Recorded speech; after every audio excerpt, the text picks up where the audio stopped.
We begin with a rare attack on Russian soil.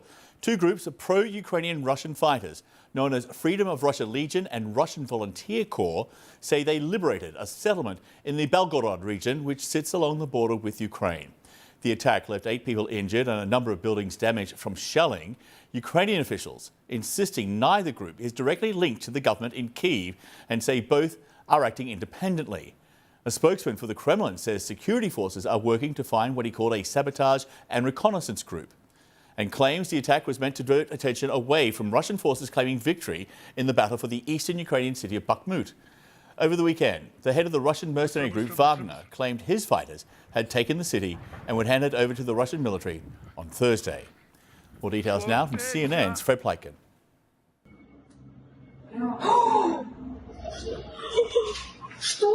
A rude awakening for Russians in the border area with Ukraine. Gunfire and explosions as two groups known as the Free Russia Legion and the Russian Volunteer Corps, Russians fighting for Ukraine, said they captured one village and entered another in the Belgorod region. Today it's time for everyone to take responsibility for their future, one of the leaders says. It's time to put an end to the Kremlin's dictatorship. Kyiv acknowledges the Free Russia Legion are part of Ukraine's security forces, but says Ukraine has nothing to do with the incursion into Russia. Putin's spokesman irate.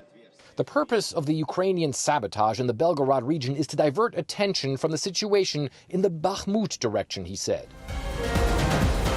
The raid spoils what was supposed to be Russia's big victory lap. Flanked by his mercenaries, Wagner boss Yevgeny Prigozhin claiming to have taken all of Bakhmut this weekend. Today at noon, at 12 o'clock, Bakhmut has been fully captured, he said.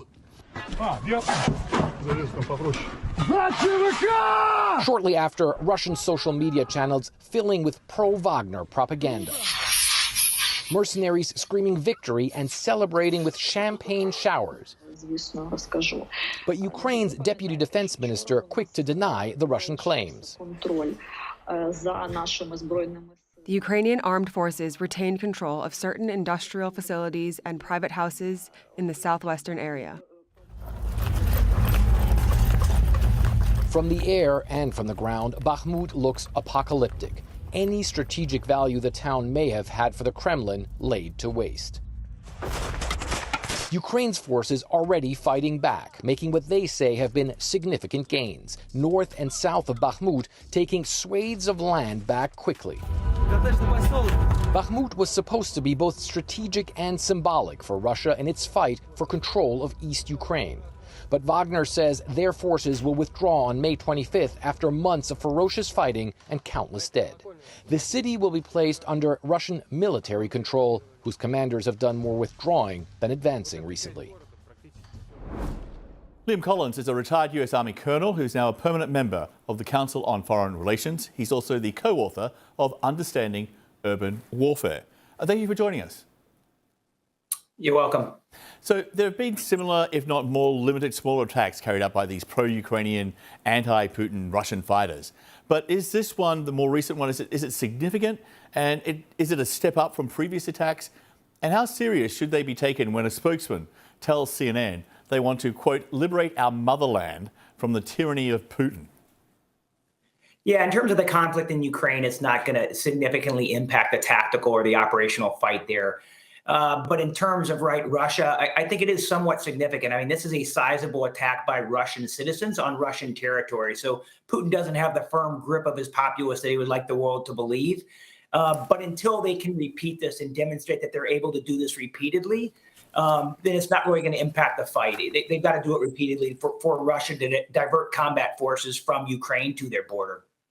Yeah, well, I guess while there may be trouble brewing at home for Putin, there is victory for him, at least in name, in Ukraine. The battle for Bakhmut, which began almost a year ago when Moscow failed to take Kyiv, ramped up back in August. So, assuming for a time that there is some strategic value to Bakhmut, does Putin have the manpower, the resources to be able to use that city to try and move Russian forces further into the Donetsk region?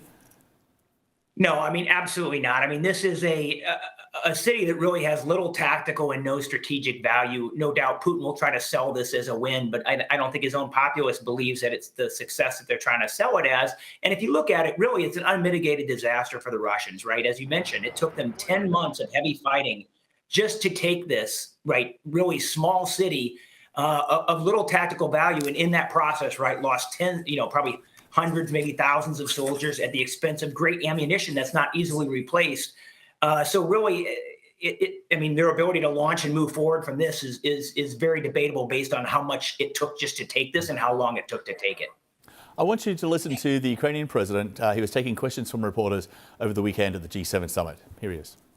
Mr. President, President Zelensky, is Bakhmut still in Ukraine's hands? The Russians say they've taken Bakhmut. I think no, but you have to understand that there is nothing. They destroyed everything. There are no buildings. It's a pity. It's tragedy, but for today, Bakhmut is only in our hearts. Yeah, there's nothing really left of the city which seems of any value, and maybe in Zelensky's heart. But will the Ukrainians now try and actually retake Bakhmut? Is there any value to that, or will they just sort of focus on this counteroffensive?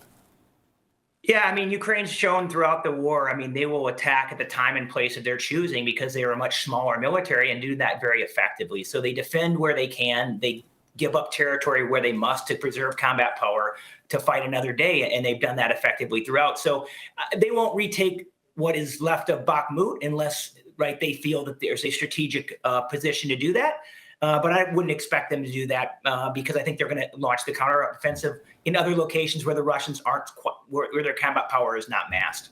And over the weekend, Yevgeny Prigozhin, the head of the Wagner mercenary group, he claimed victory in Bakhmut. I want you to listen to part of what he said, and he begins here addressing Ukrainian soldiers. Here he is.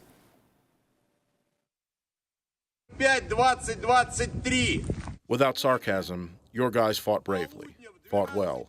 And if you follow this path, then you can become the second army in the world. Of course, after the most powerful army in the world, that is Wagner, PMC. Today, when you see Biden, kiss him on the top of the head. Say hello for me. It's notable he did not say the Russian military as being the best in the world, but rather his mercenary group. But if this is in fact not a strategic win, but instead a political win, then is it a political win for Prigozhin or for Putin?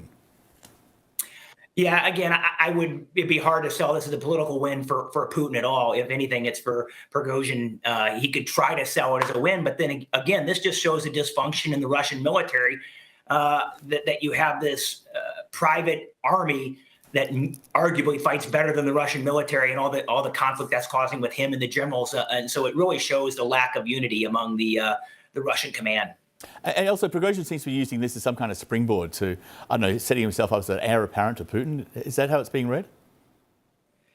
I mean, that's how a lot of people are interpreting this. Of course, that's a fine line to try to set yourself up as heir apparent versus a political rival. And so he's got to walk that fine line because a lot of rivals may not live to be a rival. Good point to finish on, Colonel. Thank you so much for being with us. We appreciate your time. You're welcome.